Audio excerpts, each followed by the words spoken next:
Drama serial हद की अगली किस्में हम देखेंगे कि शानज़े के साबका शौहर यानी रेहान और उसके भाई शाहराम को पुलिस ले जाती है क्योंकि दोनों आपस में झगड़ा कर रहे होते हैं। वो उनको वहाँ थाने में ले जाती है। जब फ़ेरोज़ को ये बात पता चलती है वो भी वहाँ थाने में आ जाता है और रेहान के ख़िलाफ़ गवाही देते हुए कहता है कि इंस्पेक्टर साहब, इसने मेरे साथ भी यही सब कुछ किया था।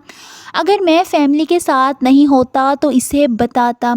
उसकी बात सुनकर इंस्पेक्टर रेहान के खिलाफ सख्त कार्रवाई करता है।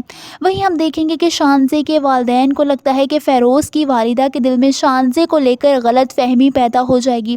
वो फ़ेरोज़ को बुलाते हैं और उसे कहते हैं कि तुम अपनी वालिदा को भी समझाओ कि शानज़े के बारे में कुछ भी गलत बात दिल में नहीं रखें। शानज़े बेकसूर है, सारी ज़्यादती रेहान ने की है। जिस पर फ़ेरोज़ उन्हें समझाते हुए तसल्ली देते हुए कहता है कि आप परेशान ना हो आंटी, ऐसा कुछ नहीं है।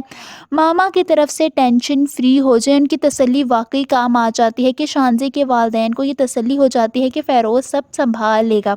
वहीं हम देखेंगे कि दानिश ज़ीनिया का फ़ोन तकिए के नीचे से निकालता है। उसके हाथ एक ज़बरदस्त प्रूफ़ लग चुका होता है।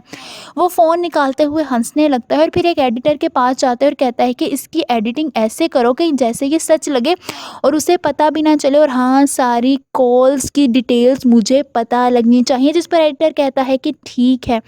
वहीं दानिश अपनी दोस्त को फ़ोन करता है और ये खबर उसे सुनाता है और कहता है कि मेरे हाथ प्रूफ लग गया है। जिस पर वो कहती है इसका मतलब है तुम्हें क्लू मिल गया है।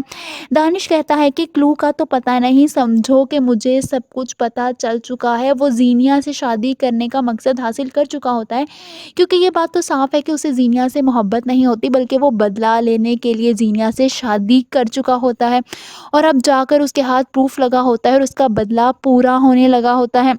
वो बहुत ज़्यादा खुश होता है। आप सबको क्या लगता है, क्या ज़ीनिया का ये घर भी उसकी अपनी हरकतों की वजह से बर्बाद हो जाएगा? कमेंट्स में अपनी राय का इज़हार ज़रूर कीजिए।